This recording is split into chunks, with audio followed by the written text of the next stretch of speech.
बीते कुछ दिनों से लगातार आसनसोल दुर्गापुर पुलिस कमिश्नरेट द्वारा सुरक्षा को लेकर वाहनों की औचक निगरानी जारी है, जिसके तहत मंगलवार की शाम रानीगंज थाना की पंजाबी मोड़ फाड़ी के आईसी मानव घोष और उनकी टीम को नाका चेकिंग के दौरान एक बड़ी सफलता मिली।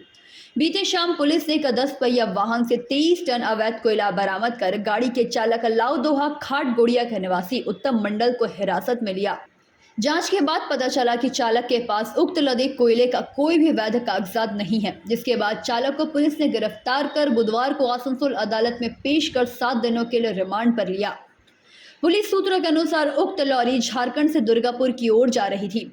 बिना वैध कोयला कागजात के कोयला परिवहन करने के आरोप में आरोपी के खिलाफ धारा 369/411/413/414 के तहत मामला दर्ज किया गया है।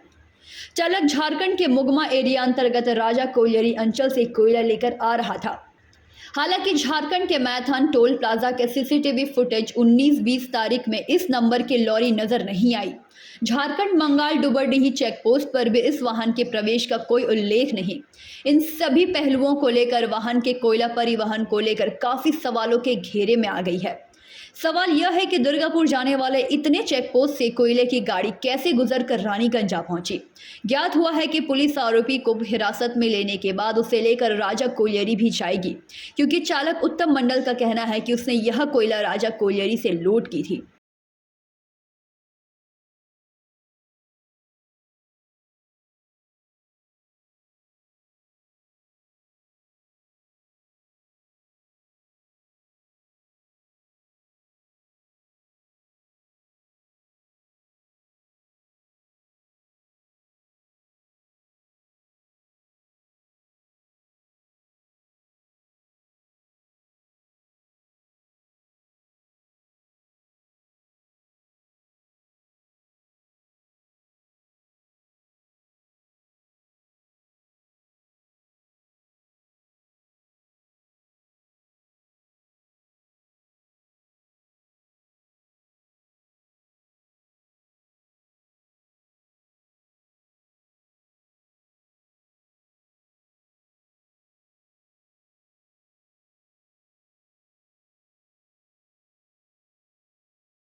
रानीगंज से सम्राट दास की रिपोर्ट, पीबीटीवी न्यूज।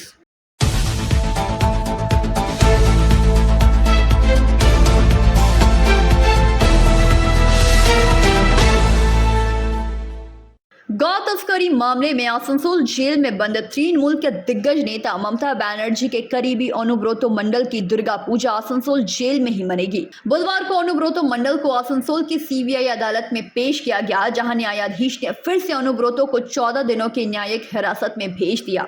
यही इस बीच दुर्गा पूजा की छुट्टी है, अतः अब संभावना व्यक्त की जा रही है कि छुट्टियों के कारण अगली सुनवाई 29 अक्टूबर को होगी। बुधवार को अनुब्रतो मंडल की पेशी के बाद उनके वकील संदीपन गंगोपाध्याय और अनिर्बान गुहा ठाकुर ने जमानत के लिए आवेदन किया। उनका तर्क था कि गौ तस्करी मामले के मुख्य आरोपी की जमानत दे दी गई है। कोई 32 दिन जेल में रहा तो कोई 33 दिन। बिना जेल हिरासत के किसी को जमानत नहीं दी गई। गौ तस्करी मामले के मुख्य आरोपी इनामुल हक, बीएसएफ अधिकारी सतीश कुमार, इनामुल की पत्नी राशिदा बीबी, विकास मिश्रा, शेख अब्दुल लतीफ, अनारुल शेख, तानिया सानियाल, बादल सानियाल को जमानत दे दी गई है। वकीलों के मुताबिक भारत से बांग्लादेश में गायों की तस्करी के लिए आरोपियों को जमानत मिल गई है और जिस पर बीरभूम के मुर्शिदाबाद गाय ले जाने का आरोप लगा है, वह जेल में क्यों है। सुधार गृह में शौचालयों की स्थिति खराब होने एवं जेल में खाना पानी भी ठीक नहीं होने की वजह से 65 वर्षीय अनुब्रतो की तबीयत और बिगड़ सकती है। वहीं दूसरी ओर सीबीआई के वकील राकेश कुमार ने अपना पक्ष रखते हुए कहा कि दो स्वैच्छिक संगठनों के जरिए काफी पैसों का लेन देन किया गया है। बैंक के जरिए काफी पैसा ट्रांसफर किया गया है। स्वयंसेवी संस्थाओं के नाम पर कई कॉलेज खुले हुए हैं। इस राज्य के अलावा अन्य राज्यों में भी ऐसा हुआ है। सभी पहलुओं पर विचार करें। इसके अलावा सीबीआई ने अनुब्रतो की जमानत का विरोध करने वाले प्रभुत्व सिद्धांत को फिर से पेश किया। उन्होंने अदालत में दावा किया है कि अनुब्रतो इतने प्रभावशाली हैं कि अगर वह बाहर आते हैं तो वह विभिन्न तरीकों से जांच से समस्या पैदा कर सकते हैं। अंत में न्यायाधीश द्वारा दोनों पक्षों की दलीलों को सुनने के बाद अनुब्रतो मंडल की जमानत नामंजूर कर दी।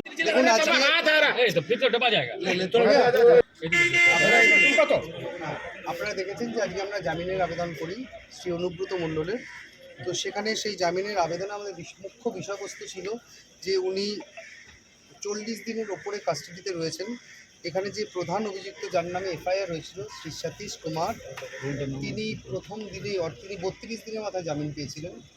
এছাড়াও বেশ কিছু অভিযুক্ত যাদের আরও গুরুতর অপরাধ বলে চিহ্নিত করেছে সিবিআই তাদের চার্জশিটে, তাদেরকে এখানে সামন করে ডেকে পাঠানো হয় এবং দিনের দিন জামিন হয় এবং দিনের দিন জামিন হওয়ার পরে সেই জামিনের বিরোধিতাও সিবিআই করেননি বা উচ্চতর আদালতে জামিনকে চ্যালেঞ্জ করে ক্যান্সেলেশন অফ বেলও যাননি।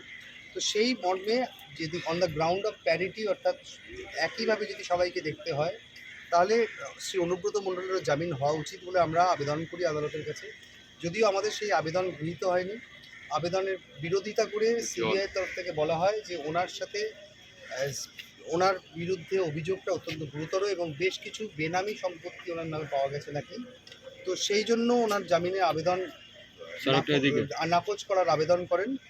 যদিও আমরা তার পাল্টা যুক্তিতে বলি যে ওনার সম্পত্তিগত বেনামি সম্পত্তি যেগুলো বলা হচ্ছে সেগুলো সম্পূর্ণ সর্বৈব মিথ্যা। ওনার যা প্রপার্টি আছে যা প্রপার্টি এই টেকনিক্যালি 14 দিনের বেশি দেওয়া যায় না, তাই জন্য 3টে ডেট রয়েছে অর্ডার শিটে, 5 তারিখ, 14 তারিখ এবং 29 তারিখ, অর্থাৎ 5ই অক্টোবর, 14ই অক্টোবর এবং 29শে অক্টোবর। যেহেতু 5ই অক্টোবর কোনো শুনানির সম্ভাবনা নেই, পুজোর ছুটি, 14ই অক্টোবর কোনো শুনানির সম্ভাবনা নেই, পুজোর ছুটি, তাই প্রোডাকশনেরও সম্ভাবনা নেই। কারণ আপনারা জানেন ছুটির সময় 5ই অক্টোবর, 19শে অক্টোবর এবং 29 তারিখ এই প্রত্যেকটা ডেটগুলো কিন্তু ভুল 14 তারিখই ছিল, 5, 14 এবং 19, 29 এবং সেই জন্য এই পার্টিকুলার ডেটগুলো কিন্তু কার্যত দেওয়া হয়েছে তারিখগুলো, কিন্তু সেই তারিখগুলোতে শুনানি হবে বলে আমার কোনো দুটো এনজিওর কথা বলছিল যে এনজিও থেকে নাকি নগদে প্রচুর টাকা লেনদেন হয়েছে, অনুব্রত দুটো এই এনজিওর সঙ্গে যোগ রয়েছে, সিবিআই যেটা বলেছে। দেখুন সিবিআই এখনো পর্যন্ত যা দাবি তুলেছেন প্রত্যেকটা দাবির বিরুদ্ধে আমাদের সঙ্গত ডকুমেন্টস রয়েছে এবং এরকম কোনো এনজিওর সাথে যোগসূত্র শ্রী অনুব্রত মণ্ডলের নেই বা যেখান থেকে অবৈধভাবে লেনদেন হয়েছে এরকম কোনো কিছুই নেই। বেশ কিছু সাসপেক্টেডের কথা বলা হচ্ছে যাদের নাম উঠে আসে তদন্ত করতে গিয়ে আসলে অনুব্রত মণ্ডল যোগ পাওয়া যাচ্ছে। এরা তো দেখুন এখন তদন্ত করছে, সেই তদন্তে কার কোথায় কোন সাসপেক্ট খুঁজে পাবেন সেটা সম্পূর্ণ তদন্তকারী সংস্থার ব্যাপার। কিন্তু অনুব্রত মণ্ডলের সাথে আমরা দাবি রেখে বলছি অনুব্রত মণ্ডলের সাথে এই গরু পাচার বা গরু স্মাগলিং এর কোনো সম্পর্ক নেই। ঠিক আছে। आसनसोल से संतोष मंडल की रिपोर्ट, PBTV न्यूज।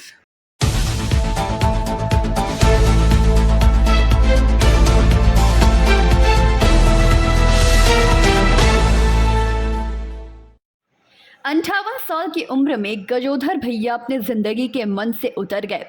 सामने लोग बैठे रहे और काला पर्दा झूल गया। राजू श्रीवास्तव की बीमारी और अस्पताल में भर्ती होने की खबरें बनते बनाती आखिरी खबर आ गई। बुधवार की सुबह 10 बजे के करीब दिल्ली एम्स में उनका निधन हो गया। दिल्ली में ही 10 अगस्त को एक्सरसाइज करते उन्हें हार्ट अटैक आया था। उसके बाद से ही वह एम्स में भर्ती थे। इलाज में पता चला कि दिल के एक हिस्से में 100% ब्लॉकेज है। पिछले 42 दिनों में कई बार बेहतर होती सेहत की खबरें आती रही, लेकिन आखिरकार आखिरी खबर आई कि राजू भैया चला गया। यह कहते हुए कि जिंदगी में ऐसा काम करो कि यमराज भी आए तो कहे कि भैंसे पर आ बैठिए, मैं पैदल चलूंगा, आप एक नेक आदमी हैं। ये राजू श्रीवास्तव की ही कही बातें हैं। राजू श्रीवास्तव कानपुर के निवासी थे, लेकिन उनका अंतिम संस्कार दिल्ली में ही 22 सितंबर यानी गुरुवार की सुबह 9:30 बजे हुआ। प्रधानमंत्री मोदी और यूपी के मुख्यमंत्री योगी आदित्यनाथ समेत कई बड़ी हस्तियों ने राजू श्रीवास्तव के निधन पर शोक जताया। मोदी बोले, राजू ने हास्य के साथ हमारी जिंदगी को रोशन किया है। सपना हीरो बनने का था और उसका पीछा करते राजू 1942 में मुंबई आ गए, लेकिन जिंदगी तो जिंदगी है। पहला काम ऑटो ड्राइवर का मिला, लेकिन अपना काम वहां भी जारी रखा। अपने चुटकुलों से सवारियों को हंसाते हंसाते मंजिल पर पहुंचे। ऐसे ही एक दिन एक सवारी ने पहले स्टेज परफॉर्मेंस दिला दी, पैसे मिले 50 रुपए। फिर तो ऐसा बार बार होने लगा। राजू ज्यादातर समय अमिताभ की नकल करते और उन्हीं की तरह दिखने की कोशिश भी करते। यहीं से उनकी पहचान बनती गई। फिल्मों में मौका मिला। सन 1978 में आकर तेजाब से हीरो अनिल कपूर ने जॉनी लीवर के साथ राजू भी दिखे। दूरदर्शन पर 1944 के शो टी टाइम मनोरंजन में उन्हें मौका मिला। इसके बाद great Indian laughter challenge Raju ने तीसरा स्थान हासिल किया। यहां से उनकी पहचान बढ़नी शुरू हो गई। फिर कॉमेडी का महामुकाबला, कॉमेडी सर्कस, देख भाई देख, life India live, comedy night with Kapil, the Kapil Sharma show और गैंग्स ऑफ हंसीपुर जैसे कई शो वे करते चले गए और काफी ज्यादा प्रसिद्धि हासिल की। Bureau report, PBTV news.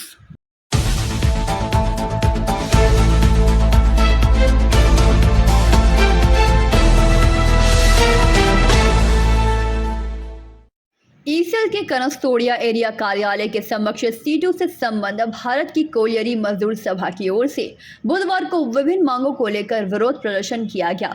यह प्रदर्शन मुख्यतः कोयला खदान में श्रमिकों की सुरक्षा, 11वां वेतन बोर्ड जल्द से जल्द लागू एवं ईसीएल के द्वारा संचालित स्कूलों की साजिश के तहत बंद करना आदि मुद्दों को लेकर यह विरोध प्रदर्शन किया गया।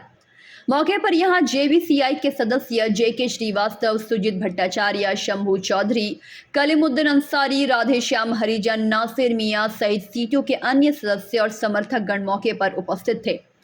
विरोध प्रदर्शन के दौरान सुजीत भट्टाचार्य ने कहा कि जिस तरह से उत्पादन बढ़ाने के लिए खदान श्रमिकों की सुरक्षा के साथ खिलवाड़ किया जा रहा है, वह श्रमिकों के लिए बर्दाश्त से बाहर है। चाहे कोई भी कोलियरी हो, 7 ग्राम या कनस्तोड़िया या अन्य कोई कोलियरी, जहां भी श्रमिक खदान के नीचे जाकर कोयला उत्पादन करते हैं, वहां श्रमिकों की सुरक्षा को सर्वोच्च प्राथमिकता देनी होगी। एवं ऐसी और कई मांगों को लेकर श्रमिकों ने प्रदर्शन जताया। हमारे बीच श्रीवास्तव का है कनस्तोड़िया का कोयला खदान का जो नाजुक स्थिति है, मजदूरों का जिंदगी लेके खिलवाड़ मत कीजिए। सुरक्षा का विधि का ऊपर ध्यान दीजिए, लेकिन जिस ढंग से चाहे कनस्तोड़िया हो, चाहे 7 ग्राम हो, चाहे सोदपुर हो, उत्पादकता बढ़ाने के लिए आपका साथ मजदूर हो, नाजुक हालात में भी जमीन से नीचे जाके संघर्ष करके कोयला उत्पादन को बरकरार रखना। लेकिन कोयला मजदूरों का एक कोयला मजदूरों का ध्यान का केवल हम लोग का कर्तव्य ज्यादा आएगा जी, है ना? इसीलिए ये दबाव हम लोग को देने पड़ेगा। जामुड़िया से दिलीप साव की रिपोर्ट, PBTV न्यूज।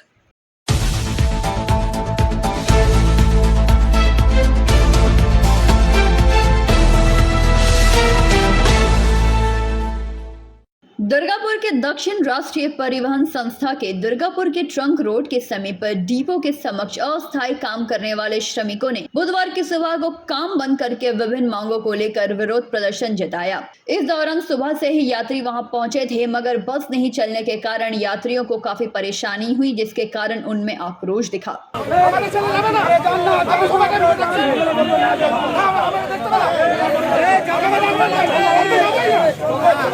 कुछ बस यात्रियों ने कहा कि यहां आने पर देखा कि शासक दल के ही लोग गेट के समक्ष विरोध प्रदर्शन कर रहे हैं और बस को निकलने नहीं दिया। एक ने कहा कि जहां ममता बनर्जी बार बार बोल रही हैं कि किसी भी फैक्ट्री हो या बस डिपो का काम बंद कर आंदोलन नहीं चलेगा, मगर यहां देखा गया कि श्रमिक गेट बंद कर विरोध प्रदर्शन कर रहे हैं। আমাদের আন্দোলন মূলত আমরা আমাদের পেটের দায়ে, আমাদের সংসার চালানোর তাগিদে, আমাদের একমাত্র অবলম্বন যেখান থেকে আমরা আমাদের সব কিছু মেনটেন করি, সেটাই আজ আমাদের বন্ধ হতে চলেছে। আমাদের কাছে একজন মানুষ হিসাবে, প্রত্যেককে একজন ওয়ার্কার হিসাবে, একজন কর্মী হিসাবে আমাদের ম্যানেজমেন্ট আমাদের এনগেজ করেছে SBSTC, কিন্তু সেই ম্যানেজমেন্ট যে হিসাবে এনগেজ করেছিল আমাদের 13,500 টাকা মাইনে মান্থলি, সেই টাকাটা 26 দিনে আমরা পাই 13,500।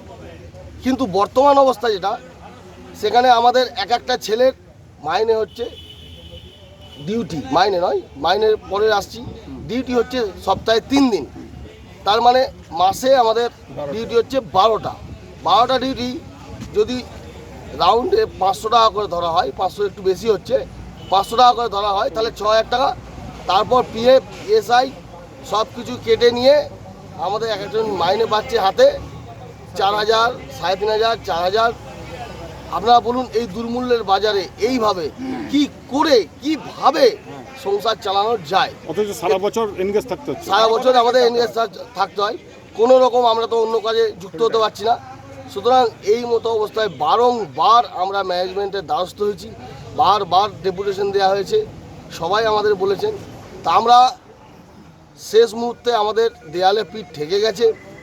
বারবার ম্যানেজমেন্টকে বলেও যখন আমাদের কোনো সুরা হয়নি, তখন আমরা নিজেদের পেটের তাগিদে আমরা আজ পথে নামতে পেরেছি। আমাদের আন্দোলন খুবই শান্তিপূর্ণ আন্দোলন, আন্দোলনে কোনো রকম অশান্তি নেই। আমরা নিজেদের দাবি আদায়ের জন্য রাস্তায় নেমেছি। মূলত কি আছে, মানে ড্রাইভার, কন্ট্রাক্টর? এই দাবিতে সবাই যত রকম আমাদের অস্থায়ী কর্মচারী আছে, ড্রাইভার আছে, কন্ট্রাক্টর আছে, মেকানিক আছে, কন্টিজেন্সি আছে, অফিস স্টাফ আছে, সবাই আমরা নেমেছি। আমরা কর্মবিরতিতে নেমেছি এই জন্যেই। আমরা কোনো আজকে বাস বন্ধ, কিন্তু বাস বন্ধ নয়, বাস খোলা। যে যেতে চাই যাবে, আমরা কাউকে কোনো অশান্তি নয়, আমরা কাউকে কোনো অশান্তি করতে চাই। আমাদের ডিপো থেকে আজকে যা বাস বেরিয়েছে, আমাদের বেরিয়েছে বাস, যারা আমাদের পার্মানেন্ট আছেন তারা বার করেছে। আমরা তো খুবই সীমিত এবং এই ডিপো থেকে বেরিয়েছে, এই ডিপো থেকে সমস্ত গাড়ি হেড অফিস চলে যায়, হেড অফিস থেকে সমস্ত গাড়ি বেরিয়েছে। এই ডিপো থেকে কোনো গাড়ি বেরোয় না, কোনো গাড়ি বেরোয়। বলছি কি চাইছেন আপনারা? আমাদের মূলত 7টা দাবি, আমরা 7 দফা দাবি রেখেছি। দাবিগুলোর মধ্যে সর্বপ্রথম হচ্ছে 26 দিনের বেতন আমাদের দিতে হবে। अस्थायी श्रमिक समीर कुमार विश्वास ने कहा कि हम लोगों का आंदोलन विभिन्न मांगों को लेकर है। আমাদের অবস্থান বিক্ষোভ কি চলবে? আমাদের নাগাতার চলবে যতদিন না ডিপার্টমেন্ট মেনে নিচ্ছে এই দাবিগুলো। আমাদের একটা বক্তব্য আছে, আগে ছিল সিএসটিসি বাগবাচ্চা বাবা, আমরা ছেলে মেয়ে ছিলাম। সিএসটিসি এখন is equal two big zero, SBST এখন বাবা, এসবিএসটি আজকে এখন 0 বিগ জিরো হয়ে গেছে। কিন্তু আমাদের দাবি নর্থ বেঙ্গলের 3 মাস হয়ে গেল 2,000 টাকা মাইনে বেড়ে গেছে, আজকে 3 মাস হয়ে গেল আমাদের কোনো মাইনে বাড়েনি। আজকে ওদের সব গাড়ি বেরোচ্ছে, ওরা সাইন করলেও হাজিরি পায়, আমাদের সেটাও দিচ্ছে না। দীর্ঘদিন দাদা এভাবে চলতে পারে না। আজকে আমরা পিঠের দেয় দেয়ালে পিঠ থেকে উপায় নেই, তাই জন্য আমরা সমস্ত অস্থায়ী কর্মী, BSS, mechanical, driver, conductor, A to Z আমরা অফিসটা সবাই মিলে যত অস্থায়ী কর্মী আছি আমরা বিক্ষোভ করি, রাস্তায় নেমেছেন বিক্ষোভে। আপনার নাম দাদা? সমীর কুমার সরকার। আমরা ডিপার্টমেন্টের বিরুদ্ধে কোনো আমাদের রাগ নেই, কোনো ইয়ে নেই, কিছু বলতে চাই না। আমাদের এটা পেটে দিয়ে করছি। বন্ধ হয়ে আছে।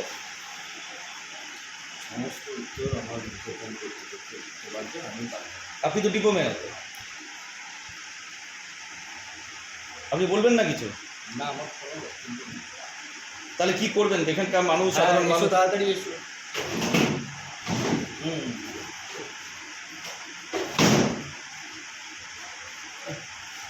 दुर्गापुर से नवाई दास का रिपोर्ट, PVTV न्यूज़।